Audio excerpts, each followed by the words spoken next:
Hey, I'm Decathlon Gamer. Welcome back to FM24 Youth Factory. It's episode 68. I don't know if it's the actual record, but it's got to be really close, if not well clear of others. But we have 5 players on international duty. Now, that includes some of our youth players getting youth call-ups. It is not straight up across the board. In fact, all 5 of them are youth call-ups. None of them are senior squad. But a U21 call-up for Sam Julian. I mean, that's for England. That's big. 4 Welsh call-ups at youth levels. Okay, fine. It's not as big. Smaller nation in terms of competitiveness, ranking-wise. It's not our most outstanding performance or anything, but it is absolutely showing that A, hey, we're playing in a competitive level in the championship that just garners more recognition, and B, yeah, what I said with A. Repeat that. Last episode was our youth intake, and at the end of the day, the 3 players, the automatic ones, the best ones, that was it. That was all I ended up taking. When I was looking at the 8 remaining, I kind of figured we'd drop the bottom 2 off that list and take about 6. But at the end of the day, I literally just took the best 3. The others were just not going to make an impact enough. There was absolutely a couple that were close, but they had no better potential than the weakest players that we had. And current ability-wise, were well behind those players, and those players were still young. Those players were still 17 or 19. And so they had plenty of time to reach the level that these players would have only ever been able to reach. This will make a little bit of a contraction to our squad size, as I've already agreed to release 4 players at the end of the contract at the end of the year. So it's already 1 more, but 1 player. But we're not done with just that. At the moment, there are 4 additional contracts set to expire. One of those, McFadden, I think it's a pretty good chance that McFadden will be retained for the time being. Redknapp is as good as he's ever going to be, and he's not good enough. He's a backup on the senior level, and there's now players that have developed that are very close to that level but have significantly better potential. And Redknapp has never had a good season, and he's one of our more higher paid players. So we're finally going to be able to most likely move on from Redknapp, especially now that I kind of see where we're at in comparisons and what's there for next year. So that being said, I think I'll make that call. McFadden's the one player who still has potential and is a regular starter and part of the squad and not making, barely half as much as Redknapp. Guven and Spong have gotten debuts, but they lack the potential of other players around them, and as wingers and strikers are in one of our more highly populated positions that we have, and have depth that's similar to them. That's 1 or 2 points behind them current ability. Spong's a little younger. Guven, part of it's because he's already 22 and not having the potential of a lot of the players. But I'm probably going to end up letting go of 3 of them, which means 7 out and just 3 in. Definitely shrinking that squad a little bit further. And we had already shrunk it a fair bit. But as a championship club, you have to be of a certain standard, and a lot of our youth players just don't have the potential to be of that certain standard. They're never going to be good enough. And I'll be real, if we were to be relegated, I'd be done. No, like, it's not like I can go out and sign the right players to bounce back. Like, we're only going to be as good as we're ever going to be, and if we're losing players and can't keep up and are worthy of being relegated, then we're worthy of being done. Like, we need to know and understand our limitations and not beat a dead horse. That being said, we are a championship club, and championship clubs can and occasionally do appear on the Best Wonder Kids list. Have we finally reached this list? Because we've never been on it before. Ethan McLaren's our only former player who's ever on the best players here and now, and he's right near the top of that list. He's in that top 10. But he was never on any earlier lists. Have we finally done it to where we were 19 or younger? It is possible, but it's still relatively unlikely. All the guys in the top 10 are senior level guys. Chesterfield have a player down at number 20. It's possible. Plymouth have a player at 22. Cardiff at 23. Sheffield Wednesday at 25. Now remember, this is not just about the potential. The current ability is absolutely a piece of this, and we are not at the level of those around us. But there are championship players aplenty on this list. 4 points in the last 4 matches is not good, but West Brom, one of the more beatable teams, we had to play them on the road. We did not have a good performance, a lot of 6.0, 6.1 ratings or mid-6 ratings. But the reality is we only were beaten by a very early penalty, which seems a little bit harsh. And Sam Julian still had an almost okay rating, but it's not like he had to face a ton of saves. So a quiet game that probably harshly saw us not at least take home 1 point.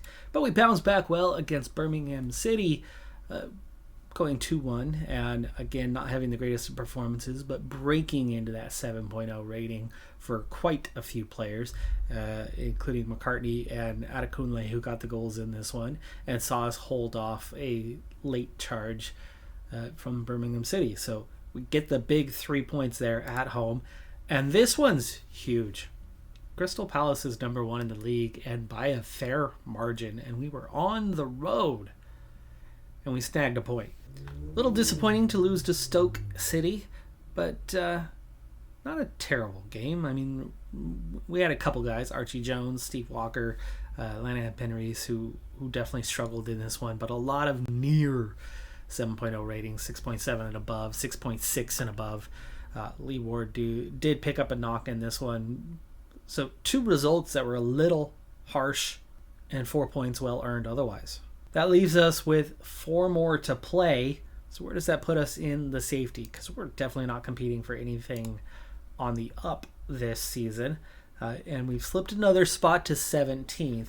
But we are looking fairly comfortable, but not safe. Not safe at all. Just 7 points ahead of the drop. 1 point better off than we were 4 matches ago, actually. 46 points from 42 played. We're pretty much on par, on rate.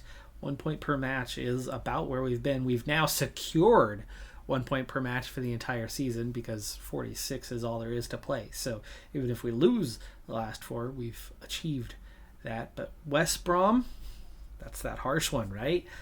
They secured 3 points against us, and Birmingham City was the one where we got the win. So the 2 teams down, the 2 teams up. Well, we got 1 point out of those 2 matches.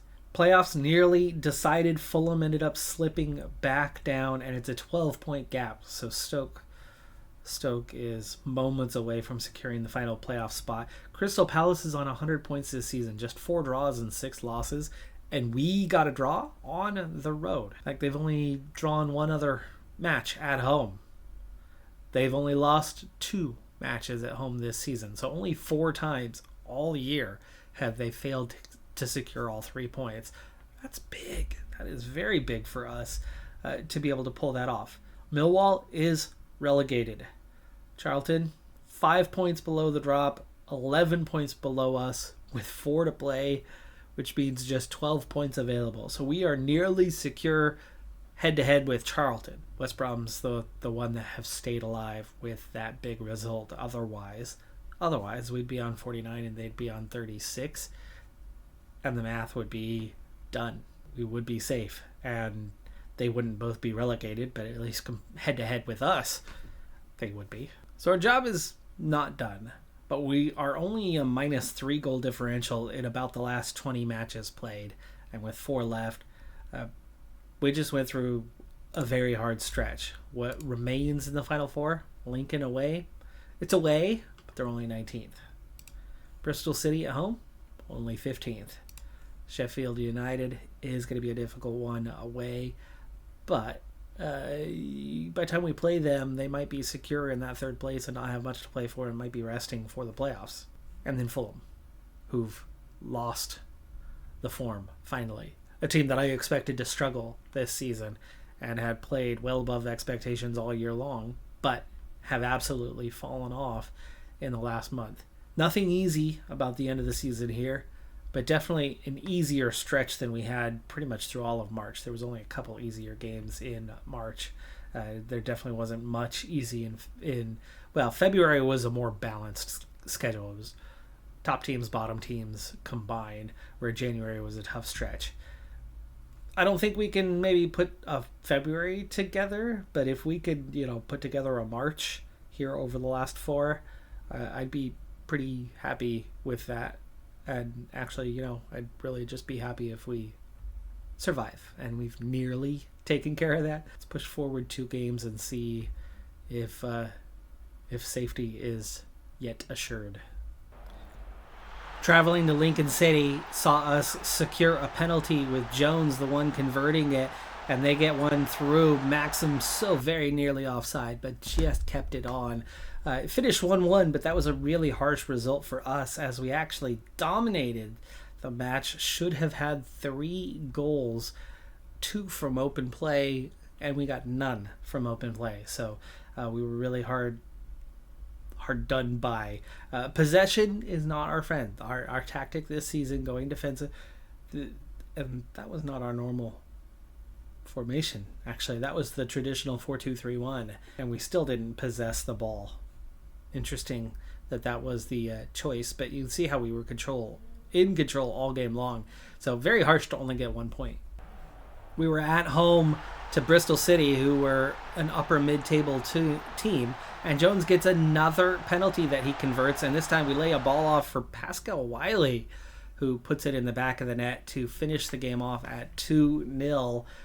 Total control in this one, and even a possession advantage, surprisingly enough. 15-6 on the shots, 10-1 in the on-target department.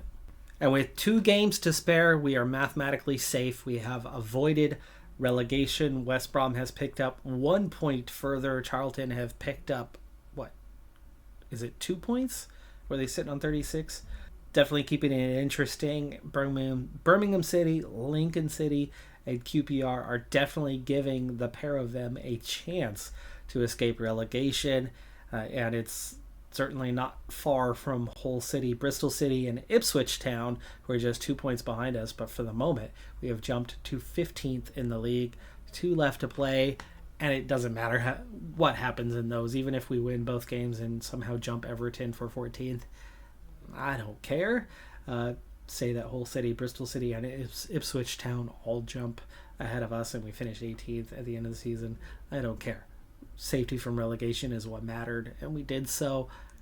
Not comfortably. It was 2 games to spare, but we're nearly mid-table. But you can really see there's a significant drop-off from Sheffield Wednesday in the upper half of the table to the bottom half of the table. Everton, the only ones who really lived in no man's land, as there's a 9-point jump from us to Sheffield Wednesday. By the end of the season, our league worst offense was definitely not league worst. It was still very much below average. It was our defense that really cleaned up when we went ultra defensive. But goals per game was just over 1. Non-penalty expected, just over 1. Shots per game, 9. Bottom 30 percentile, so we just don't get that many shots. However, I've always played to take better chances and don't just blast it. We've never had the players to do that anyway. Shots on target was an okay category. It was above 50%. Cross completion above 50%, so a little above league average in both of these areas. Dribbles per game, bottom 30. We didn't carry the ball that much.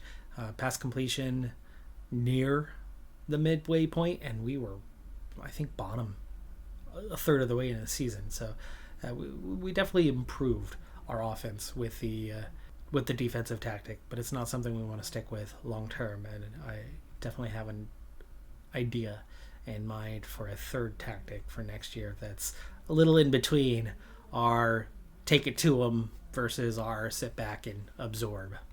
With a draw and a win, the win against Fulham, to wrap up the season. For one thing, Fulham dropped to 13th place. Everton, though, did secure some solid points here at the end of the season to stay ahead of us, 4 points as well, I believe. And so we finished 15th. That is a fantastic result. West Brom have jumped Birmingham City on goal differential alone. So their win against us did pay off. It's Birmingham City, Charlton Athletic, and Millwall all going down. Millwall, that always felt inevitable. At the end of the day, they secured 40 points had they not been in administration. But they never got out of last place the moment that deduction occurred. Stoke did secure the final playoff spot. Huge gap from those four to the top two. Watford put up a really good fight with a plus 50 goal differential and scoring 105 points, but Crystal Palace dominated the league, plus 70 goal differential on 112 points, and it makes that draw feel really good. Brief look at player performance and development. We got a third player into the 120 range. We got that whole group that was about a 116, and then to just shy of 120 became, one more in the 120 range, and a bunch of 118 pluses. So definitely development in those first teamers. Not rapid, but definitely development, and kind of just about good enough championship players now. I'd say 120 plus is where you need to be, but really it's kind of more of a 115 plus is adequate level. 120 is where they're okay, and we're almost to okay, and hence the kind of the mid-table finish. Wiley's up to a 106. Whitehouse is a 98 now. He was a 96, I think, last time we checked, so he had passed these guys up, and he's just shy of 100 now. Not much coming from here, but, Redknapp's going away. McFadden's going to re-sign. I have decided on that. As for the under-21s, lots of 85 pluses now, but still only kind of just cracking the low 90s. So none of them are necessarily ready for the step up. But if we are letting one of our first team players go, and we really only had one spare to begin with in Redknapp, it's a wingback. It's absolutely a wingback that we're going to need to call up. And our options there are, rather limited. Mike Spender, 85-125, might be the guy to get a call, but I kind of need a wingback right. So Jack Green, or maybe both of them, get the call to come up. Shaq Ellison, he does have wingback capability. Shaq Ellison's somebody who's definitely had a few first team appearances over the seasons. Just a few. He had 3 appearances back in the 32-33 season when we were in League One, that first year in League One. Didn't play at all last year, had just a single appearance this year. So nothing to go, oh yeah, that's got to be the guy. Meanwhile, down at the U18s, none of them got an appearance this year. That's maybe one of the first years, if not the first year, that we haven't had a U18 get senior squad appearances. Lots of mid-80s, definitely coming along. I mean, almost as good as our U21s, but definitely not quite there. I mean, especially when you're looking at the drop-off.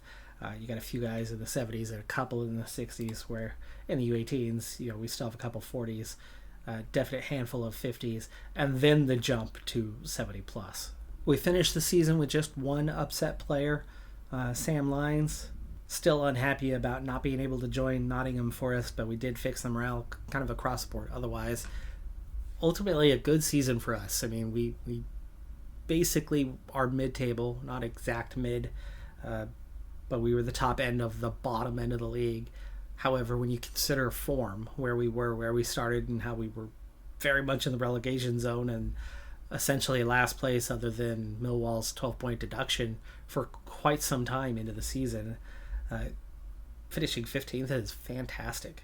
Quick update on the where are they now situation. Ethan McLaren at PSG, Bick at Newcastle United, Trainer at Stoke, who we played there late in the season. Jones has moved on to the Eredivisie. Brooks at West Brom. Davidson at Luton Town. So we've passed him up. McDonald at Lincoln City, a lot of championship players spread out. Connor Mortland has moved to the U.S. For DC United. Sumahoro at Stoke.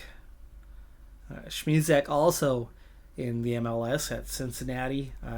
Gordon now at Oxford, a level below us. Wilkinson at Stoke, so yet another player there.